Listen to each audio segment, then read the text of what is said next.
સમાચાર આવી રહ્યા છે આમોદના નેશનલ હાઈવે ઉપર પડેલા મસ્ત મોટા ખાડાને પગલે કોંગ્રેસનું ચક્કાજામ। કીચડથી ભરેલા ખાડામાં બેસી કોંગ્રેસનો વિરોધ।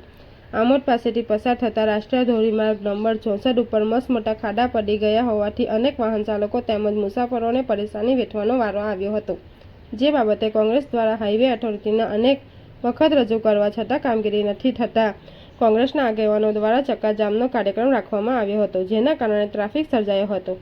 આમોદના પોલીસ ઇન્સ્પેક્ટર રાજુ કમાટિયાની નિગરાની હેઠળ ચુસ્ત પોલીસ બંદોબસ્ત ગોઠવી દેવામાં આવ્યો હતો। આજ રોજ આમોદ તાલુકા કોંગ્રેસ પ્રમુખ નરેન્દ્ર પટેલ ઉર્ફ કાજી તેમજ જંબુસર વિધાનસભા યુથ કોંગ્રેસ પ્રમુખ કેતન મકવાણાની આગેવાની હેઠળ માજી ધારાસભ્ય સંજય સોલંકી, આમોદ પાલિકાના માજી પ્રમુખ સાજિદ રાણા સહિતના આગેવાનો સાથે નેશનલ હાઈવે નંબર 64 ઉપર ખાડામાં બેસી ચક્કાજામ કરવામાં આવ્યો હતો અને હાય હાયના નારા લગાવ્યા હતા। ભાજપ તારી ગેરંટી નહીં ચાલેના સૂત્રોચ્ચારો કર્યા હતા તેમજ રોડ ઉપર પડેલા કીચડથી ભરેલા મસ્ત મોટા ખાડામાં બેસી વિરોધ નોંધાવ્યો હતો।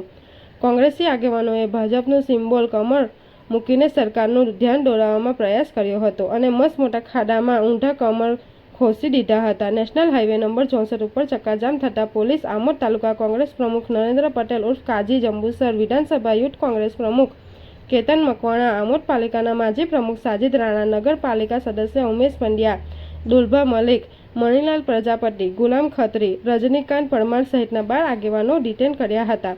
મીડિયા સાથેની વાતચીતમાં કોંગ્રેસના પૂર્વ ધારાસભ્ય સંજયસિંહ સોલંકીએ જણાવ્યું હતું કે રાજ્ય સરકારની ગાઈડલાઈન છે કે 5 થી 6 વર્ષ રોડ ચાલતો હોય છે, ત્યારે ધારાસભ્ય ડીકે સ્વામીએ 25 વર્ષની ગેરંટીવાળું નિવેદન કર્યું હતું અને કોના કહેવાથી આપવામાં આવ્યું હતું તે મહત્વનો પ્રશ્ન છે। આવનારા સમયમાં વરસાદ રહે ત્યારે વહેલી તકે રોડનું સમારકામ થાય તેવી અમારી માંગણી છે। આમોદ તાલુકાના કોંગ્રેસ કમિટીના પ્રમુખ નરેન્દ્ર પટેલ ઉર્ફ કાજીએ જણાવ્યું હતું કે ખુદ ધારાસભ્ય આ રોડની 25 વર્ષની ગેરંટી આપી હતી, તેમની 5 વર્ષની ગેરંટી નથી તો એ 25 વર્ષની રોડની ગેરંટી કઈ રીતે આપી શકી? જો વહેલી તકે સમારકામ નહીં કરવામાં આવે તો અમે પાવડા અને તગારા લઈને જાતે સમારકામ કરીશું। બાઇટ નરેન્દ્ર પટેલ ઉર્ફ કાજી, પ્રમુખ આમોદ તાલુકા કોંગ્રેસ। બાઇટ સંજયસિંહ સોલંકી, પૂર્વ ધારાસભ્ય। રિપોર્ટર દિવાન નજીર।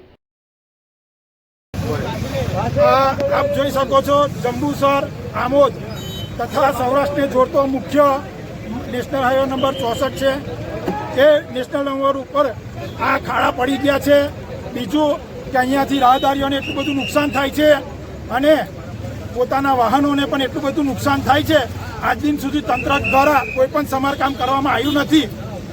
ઉપરાંત અહીંના સ્થાનિક સાંસદ સભ્ય તે બી વિકાસના બનગા ફૂંકા કરે છે, તેમને બી કશું કોઈ આ 2 દિવસ પર આ રોડ પરથી ગયા હતા પણ એમને કોઈ પણ પ્રકારનું ધ્યાન તથા તંત્રનું કોઈ પણ પ્રકારનું ધ્યાન દોર્યું નથી। બીજું, સ્થાનિક ધારાસભ્ય જે 25 વર્ષની ગેરંટી આપી હતી, પહેલી તો એ જ વાત, એમની 5 વર્ષની ગેરંટી નહીં તો 25 વર્ષની રોડની ગેરંટી કેવી રીતના આપી? તો અમે તંત્રને કહેવા માંગીએ છીએ, જો આ તાકીદે આ રોડનું સમારકામ કરવામાં નહીં થાય તો આવતીકાલે પાવડા અને તગારા લઈને અમે જાતે સમારકામ કરીશું।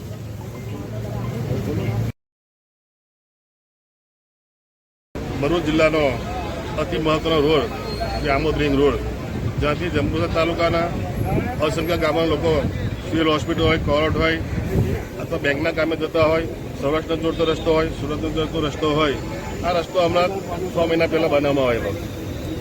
આ રસ્તા જંબુસર વિસ્તારના ધારાસભ્ય ડીકે સ્વામીશ્રીએ 25 વર્ષની ગેરંટી આ રસ્તો ખૂટે નહીં, કયા કારણોસર આ નિવેદન આપવામાં આવ્યું છે, કયા હેતુથી આપવામાં આવેલો તો આ નિવેદન એ ખૂબ મહત્વનો પ્રશ્ન છે। આવનાર સરકારની ગાઈડલાઈન છે કે 5 થી 7 વર્ષ, રાજ્ય સરકારની ગાઈડલાઈન છે કે 5 થી 7 વર્ષ તો ચાલતો હોય છે। આવનાર દિવસની અંદર અમારા પાર્ટીના પ્રમુખ નરેન્દ્રસિંહ, આમોદ તાલુકાના અને એમને કેતનભાઈ મકવાણા, સાજુભાઈ સહિતના આગેવાનો આ રસ્તાનો જલ્દી કામ કરવામાં આવે એ વિનંતી છે। આવતીકાલે તો નહીં પણ થોડા દિવસની અંદર વરસાદ સુકાય તાકીદે એને કામ કરવા એ અમારી રાજ્ય સરકારને, તમારી સરકારને અમારી વિનંતી છે।